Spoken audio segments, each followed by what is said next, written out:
నాయకత్వం పట్టగలిగినటువంటి వైఎస్ జగన్మోహన్ రెడ్డి గారి విషయంలో మనసా వాటా పార్టీ స్టాండర్డ్ పార్టీ బాధ్యత ఇన్ని రోజులు పార్టీ పనిచేయడం తప్పితే మనస్ఫూర్తిగా పనిచేయలేదని విషయం అది సమాపంతలో తెలిసిపోయింది. జగన్మోహన్ రెడ్డి గారు ఎంత పోరాటంలో చనిపోగల నాయకుడు, ఎంత ముఖ్యమంత్రిగా దేశంలోనే ఒక పేజీని మిగిలినటువంటి ముఖ్యమంత్రి జగన్మోహన్ రెడ్డి గారి విషయం మీరు ఈ యొక్క గెలుపు వీళ్ళందరి గెలుపు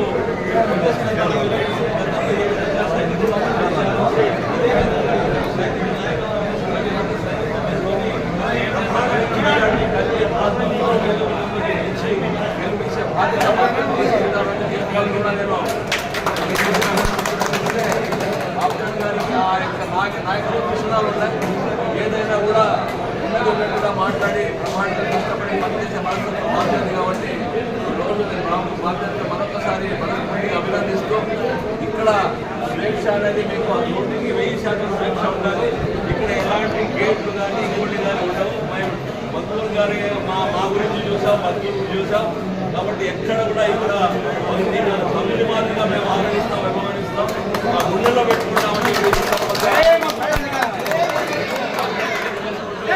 మనమందరూ కూడా ఈరోజు ఇక్కడ వచ్చిన పార్టీలతో పాటు వచ్చిన నాయకులందరూ నేను ఒకటే కోరుకుంటున్నాను.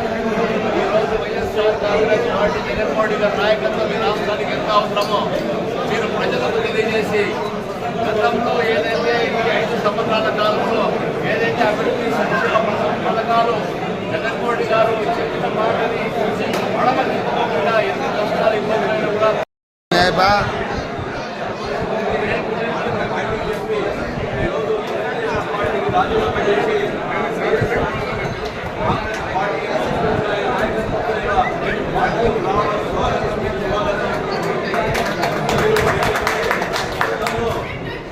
ఉత్సాహంగా ఏ పనైనా కూడా ఏ కార్యక్రమమైనా కూడా మీరు మీ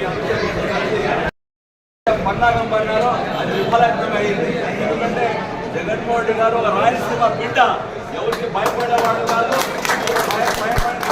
భయపడేవాడు కాదు. కాబట్టి మేము కూడా అదే ఆయన ఆదర్శంగా తీసుకొని 2024లో ఈ రాష్ట్రానికి ముఖ్యమంత్రిగా జగన్మోహన్ రెడ్డి గారి ఆవశ్యకత నుంచి మీరందరూ కూడా ఊరు వాడ ఇంటింటూ చెప్పి బ్రహ్మాండమైన మెజారిటీతో జగన్మోహన్ రెడ్డి గారికి తల్లిదండ్రులు భక్తులు గారికి గెలిపించి ఒక కానుక శాంతమ్మ కూడా మనం గెలిపించి పార్లమెంట్ పంపించాలని చెప్పి సందర్భంగా మీకు అందరూ కూడా మనం పూర్తిగా కోరుకుంటూ జవాబు తీసుకుంటున్నాం. జై జగన్, జై జగన్, జై జగన్. ఓకే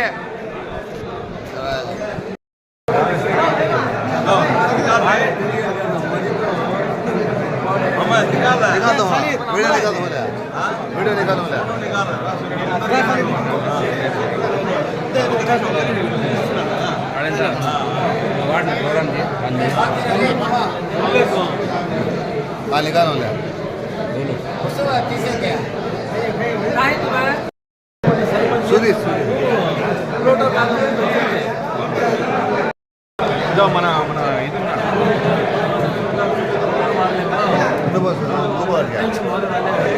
మన ఇది इधर बोले भयपड़ता भयपड़ता